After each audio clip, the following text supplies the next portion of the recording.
Tudo bem? Meu nome é João Carlos, sou professor de História e a conversa de hoje é sobre as grandes navegações. Antes de falar sobre as grandes navegações, primeiro a gente precisa entender como estava o comércio na Europa. Durante o final da Idade Média, houve um grande crescimento do comércio. E o comércio mais lucrativo era o de especiarias. Durante o início do século XV, o comércio de especiarias era dominado por italianos e árabes. Professor, e como funcionava esse comércio de especiarias? As especiarias eram trazidas do Oriente por indianos e chineses, através de caravanas, e chegava até a Europa por rotas marítimas ou por rotas terrestres. De acordo com a aula sobre a formação do Estado moderno de Portugal, o comércio de especiarias ganhou mais um participante, que era Portugal. E professor, e como é que Portugal entrou nesse comércio? Aconteceram alguns fatores que favoreceu Portugal a entrar nesse comércio que era feito apenas por italianos e árabes. Vamos lá. A centralização do Estado, que foi a aliança entre o rei e a burguesia. A localização geográfica, porque Portugal estava na Península Ibérica, cercada pelo Oceano Atlântico a oeste e banhada ao sul pelo Mar Mediterrâneo, além do conhecimento sobre navegação que os portugueses aprenderam com o convívio com os muçulmanos. Então todos esses fatores fizeram com que Portugal entrasse no comércio de especiarias no final do século XV. As explorações marítimas realizadas pelos portugueses são chamadas de grandes navegações porque tinham o objetivo de encontrar ouro, prata, chamados de metais preciosos, e manter o comércio de especiarias. No caso das especiarias, a partir de 1453, a cidade de Constantinopla ela foi dominada por turco-otomanos, e isso dificultou o acesso dos portugueses ao comércio de especiarias. E isso forçou os portugueses a buscarem uma nova rota comercial para o Oriente. A busca por uma nova rota comercial para o Oriente faz com que o comércio que antes era só praticado no Mar Mediterrâneo fosse deslocado para o Oceano Atlântico. E por mais que essas viagens fossem perigosas, ainda assim seria muito mais lucrativa para Portugal, porque a cidade de Constantinopla agora estava dominada pelos turco-otomanos, e isso dificultava o acesso deles às especiarias. Outra instituição importante nesse processo da expansão marítima, das explorações marítimas, foi a Igreja Católica. Por mais que ela tivesse perdido o poder, aquele poder religioso e político muito presente na Idade Média, por mais que ela tivesse perdido esse poder, ela foi de extrema importância para transformar a imagem do rei e aproximá-lo aos seus súditos. E ainda, é extremamente importante também porque a igreja leva a fé cristã para pessoas e continentes que não conheciam o cristianismo. É inconcebível a gente imaginar o processo de colonização do Brasil sem a presença da Igreja Católica. A Igreja Católica ela utiliza a fé para manter o colono fiel ao rei, independente da distância geográfica que existe entre Portugal e Brasil por conta do Oceano Atlântico. a Igreja Católica conseguia fazer a manutenção da fidelidade dos colonos aqui no Brasil, utilizando a fé. Então assim os colonos ficavam, respeitavam a importância, a figura do rei, mesmo esse rei vivendo em Portugal. Tanto que alguns historiadores dizem que as monarquias nesse período da Idade Moderna são monarquias confessionais, ou seja, é uma monarquia em que o rei e a igreja estão a todo momento fazendo uma troca de favores.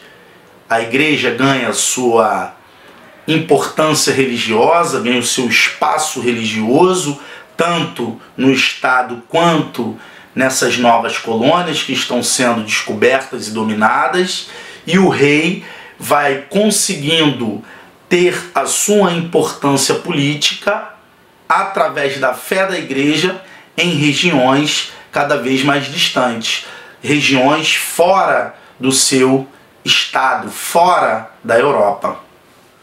O pioneirismo português, dentro desse processo de expansão marítima, possibilitou a exploração do norte da África.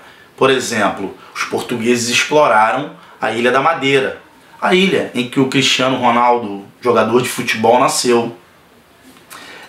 Outro exemplo interessante é que eles também exploraram em 1439 a Ilha dos Açores. Então eu gostaria que vocês entendessem que essas regiões nunca foram exploradas porque a navegação era praticada apenas no mar Mediterrâneo. E quando eu disse para vocês anteriormente que a navegação é deslocada para o Oceano Atlântico, os portugueses são os pioneiros, são os primeiros nesse processo de expansão marítima a descobrirem novos continentes, novos povos, a terem contato com novos tipos de pessoas, de continentes. E assim, durante o século XV, eles ganham experiência nas suas atividades marítimas, navegando o Oceano Atlântico, contornando o continente africano, visando encontrar uma nova rota comercial para as Índias, para assim terem acesso às especiarias. Os espanhóis, sabendo do lucrativo comércio de especiarias praticado pelos portugueses, inicia em 1492 a sua expansão marítima em direção às Índias. Com isso, Cristóvão Colombo acredita que, se navegar em direção a oeste, ele chegaria mais rápido às Índias. E assim, em 1492, em outubro, ele chega na América, um continente até então desconhecido pelos europeus. A expansão marítima realizada pelos espanhóis gerou um certo descontentamento em Portugal, porque Portugal, até então, era o único estado da Europa a navegar o Oceano Atlântico. E aí a Igreja Católica, visando interferir num possível conflito entre o Estado da Espanha e o Estado de Portugal, cria em 1493 a Bula Intercoetera. Professor, e o que foi a Bula Intercoetera? Foi um documento criado e assinado pelo Papa Alexandre VI, que definia 100 léguas a oeste das ilhas de Cabo Verde todas as terras encontradas, descobertas através da expansão marítima, pertenceriam à Espanha. Professor, mas Portugal não foi o pioneiro na expansão marítima? Sim, foi o primeiro estado da Europa a realizar a expansão marítima. E ele vai aceitar isso? Lógico que não. Tanto que Dom João II, rei de Portugal, procura os reis da Espanha e pessoalmente cria um acordo para beneficiar os portugueses. O nome desse acordo é Tratado de Tordesilhas. O Tratado de Tordesilhas estabelecia que 370 léguas a oeste das ilhas de Cabo Verde pertenceriam à Espanha. Então toda a terra a 370 léguas a oeste das ilhas de Cabo Verde pertenceriam à Espanha. E todas as terras descobertas a 370 léguas a leste das ilhas de Cabo Verde pertenceriam a Portugal. Professor, viajei. Prestem atenção, por favor. Estou querendo dizer que a 370 léguas das ilhas de Cabo Verde a oeste, todas as terras pertenceriam à Espanha. Então, a América do Norte inteira, a América Central inteira e parte da América do Sul, porque o Nordeste e o Sudeste do Brasil ficaria para Portugal. Por quê? Porque a 370 léguas das ilhas de Cabo Verde a leste seria de Portugal. E Portugal ficaria com o Nordeste do Brasil, o Sudeste do Brasil, todo o continente africano e a Ásia. Após a concretização do Tratado de Tordesilhas em 1494, Portugal faz inúmeras tentativas de chegar ao Oriente e finalmente em 1498, com Vasco da Gama, chega a Calicut, ou seja, nas Índias, e retorna da região com suas embarcações cheias de especiarias e artigos de luxo. Portugal, visando manter o lucro com esse comércio de especiarias, envia uma nova expedição liderada por Pedro Álvares Cabral para estabelecer um comércio nas Índias.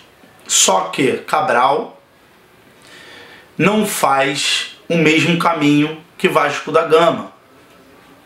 E em 22 de abril de 1500 chega ao atual território do Brasil. Após os portugueses dominarem a rota marítima que contornava a África para chegar às Índias, os espanhóis continuavam buscando uma nova rota para chegar ao Oriente. Em 1519, Fernão de Magalhães, um navegador português, a serviço dos reis da Espanha, contornou o continente americano e pela primeira vez navegou o Oceano Pacífico. Em 1521, chegou às Filipinas e em 1522 chegou às Ilhas Molucas. Estabeleceu um comércio na região para em seguida retornar à Espanha. Ah, professor, o senhor passou a aula inteira falando sobre a expedição, sobre a expansão marítima portuguesa, sobre o pioneirismo de Portugal nas grandes navegações. O que a Espanha tem de importante para a gente? A importância é que a expedição de Fernão de Magalhães foi a primeira expedição a circunnavegar a Terra. Professor, viajei. Eu estou querendo dizer que A expedição de Fernão de Magalhães foi a primeira a navegar todos os mares e oceanos do globo terrestre. A partir desse evento, todos os mapas começaram, a partir desse evento, começaram a colocar todos os territórios nos mapas, porque à medida que as expedições iam explorando novos territórios, os mapas ficavam cada vez mais precisos.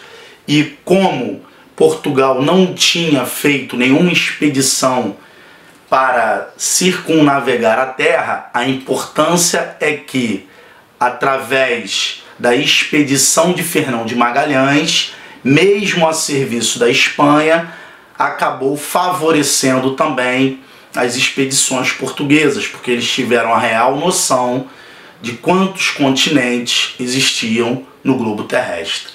Um beijo no coração de vocês, fiquem em casa, #História Neles.